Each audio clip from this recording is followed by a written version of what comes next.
Hi,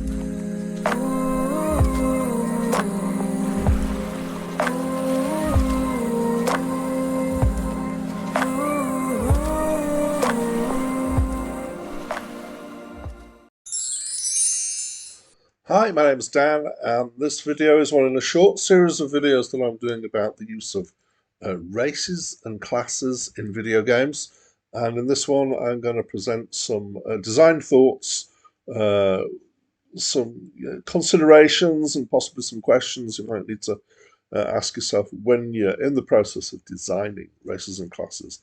I've just got 4 of these as a list, so let's get cracking. So the first one is that it's uh, from the player's perspective, it's about identity. Um, Definitely so with races, somewhat so with classes as well. Um, and Players like to play as different races and classes. Fantasy is obviously a hugely important part of life for some people, and is something that appeals to the human psyche. And the ability to pretend you're somebody else for a while is great. And uh, games with races and classes can assist with this. I've got a picture here of goblins from World of Warcraft. I remember when I was playing World of Warcraft back in the day, and they introduced the idea of playable goblins. That was very exciting because I always wanted to play a goblin. Okay, so moving on, the next thing I want to talk about is some ideas about when to use races and classes. So the obvious thing is RPGs, but you can, of course, use them in other games as well. There are examples of these out there. So squad shooters often use the idea of classes to give different roles within a team. Um, there's some games that use the idea of races or a similar idea. This is Civilization 6 and choosing your civilization. And it has an impact on gameplay, but also there is still, even in a strategy game like this, the potential for the player to feel a little bit of identity and wanted to play as a particular race or civilization or country. Um, so that can come into play. Uh, so the bottom line really is, when would you use these things? Well, when it enhances the game, when it adds something to the gameplay. There's no point in inventing a whole race and class system if it doesn't actually do anything for the player. But remember, it's not just about the variations in the gameplay. It's also about enhancing the player experience by giving them the ability to choose and to be somebody different or play as a different characterization or race. Some games have just got classes or just races. This includes RPGs as well. So some games don't use some RPGs don't use the concept of class. They just use the race as a cipher for the different classes, and that gives you a certain amount of economy in choice, um, but it also limits variation in some ways. Okay, so the next thing I'm going to talk about is a couple of things very particular to designing races and classes and thinking about how you go about this. So you might be very strongly steered in terms of this by your world and your world building.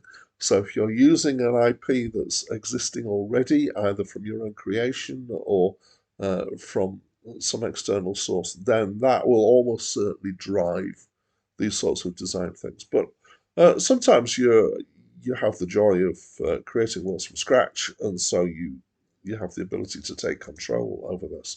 So in certainly in fantasy races, there are some classics. And immediately coming to mind is Elves has been one of the real classics, and so many video games and worlds have elves involved in them in fantasy. Um, you need to be potentially careful about player expectations here. So I mentioned elves particularly because um, there is, an expectation amongst players, amongst the general public, of what an elf is going to be like. There's certain characteristics that you're going to expect. I mean, I can't imagine anybody ever doing an elf race without pointy ears, for example. Um, it's just one of those things that goes with the territory. Um, I think there is a way of getting round strong expectations, which is to if you're changing the nature of a race or a class. So this applies to classes as well. So if you say that uh, you've got a hunter class, then you probably expect them to be using bows, for example, especially if it's a fantasy non gunpowder setting.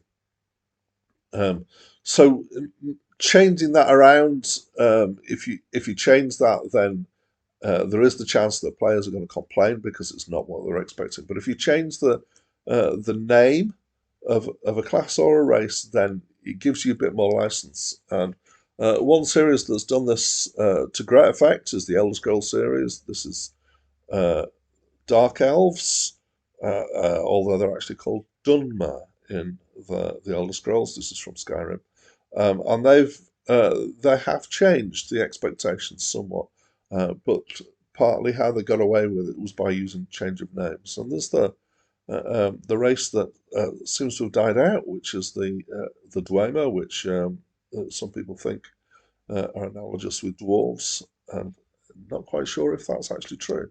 But they've managed to kind of break through some of these some of these stereotypes.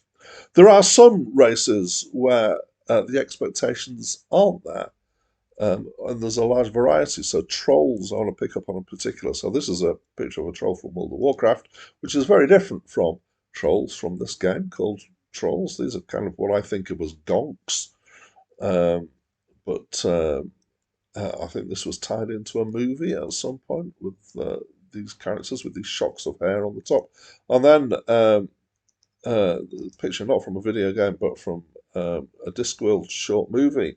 There's a troll. Trolls are made of rock in the Discworld um, canon, and they're very different. And so, if you want to invent a new kind of troll, that's relatively easy, and you can get away with that because there's so much variety out there under the name troll.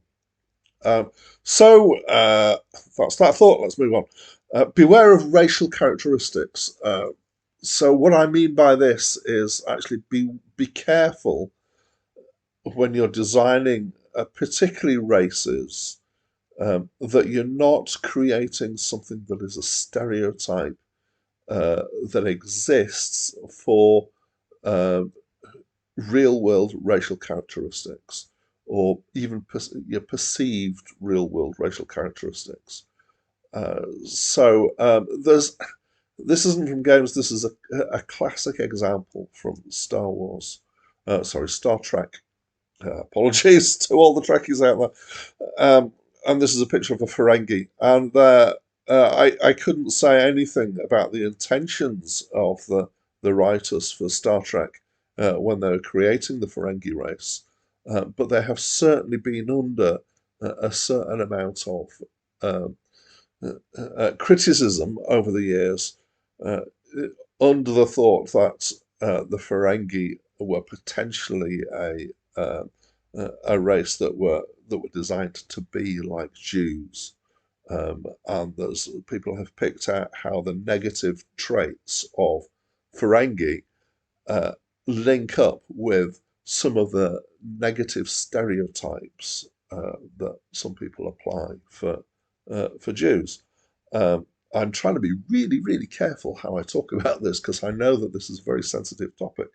Um, and so my suspicion is that this was not deliberate and that it was not designed in as a thing meant to be any kind of uh, uh, picking out of this perceived racial characteristic or several of these characteristics, but that they happened to pick on a set of characteristics that did align with some prejudice uh, about Jews.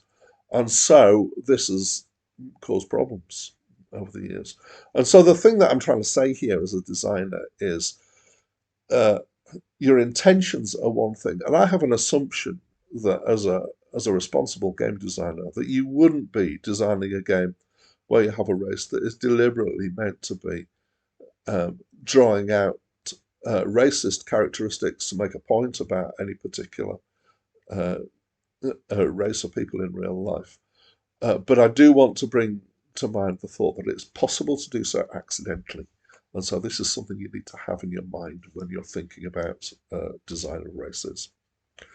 Um, and uh, the next one in this small pocket of things is the thought that when you're designing classes and races both, you are usually giving them gameplay variation. And races will often be given some kind of racial characteristic which gives an advantage in some area. Um, and similar with classes, it's about giving advantages to players in certain types of gameplay. And there's a general principle in games design, which is when you give something, then you should also take something away. So the game designer giveth and the game designer taketh away. Uh, is a nice, useful mantra.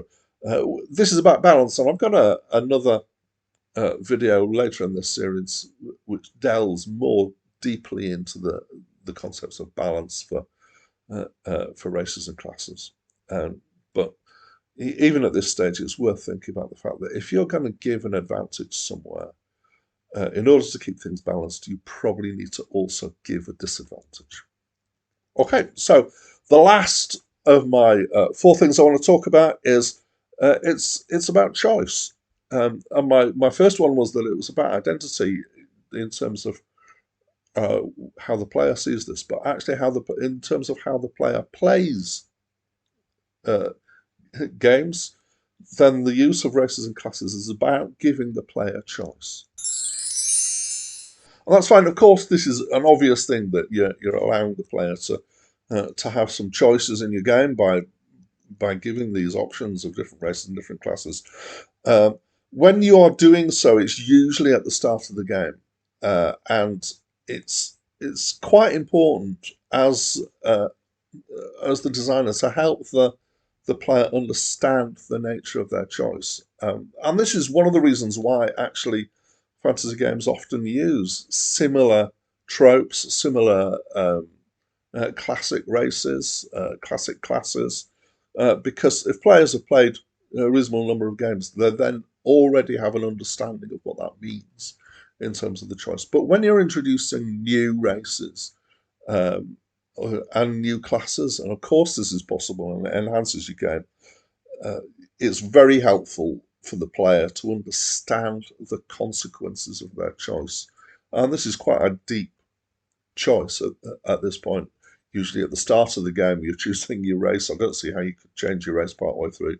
I've seen games where you can change your class or you don't choose a class until later on in the game.